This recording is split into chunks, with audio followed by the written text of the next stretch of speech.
后来继续来到立法院，早起是一条一条来审查教师法的修正草案，重点放伫要伫上紧的时间内来淘汰掉无适任的老师。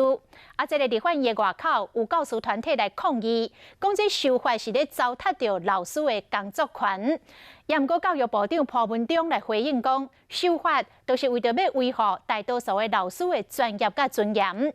家长嘛表示，希望会当幸福学生一个良好的受教育的环境。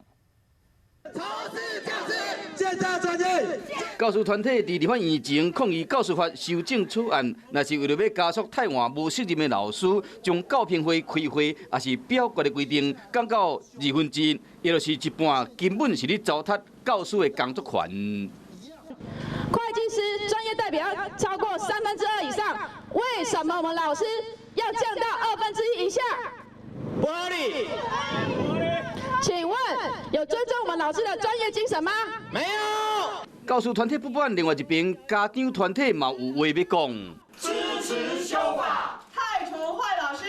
教育的本质是在捍卫孩子的人格尊严，没有尊严的教育，老师的工作权益，事实上你的专业也会被社会所究责。所以，请立委们一定要挺住，不要再退了。立法院内面，教委会委员无用一条一条地审查草案。没有人会愿意希望修出来的法是造成彼此的不信任。我们努力在找共识，所以我觉得刚刚听几位委员在讲说外面场外的状况，我们也很遗憾。认真在教学各方面表现的老师，他的权益以及各方面的部分并没有任何的影响，反而会在这样的一个比较不适任教师的处理机制之下，可以维护我们多数老师在教学专业表现跟尊严。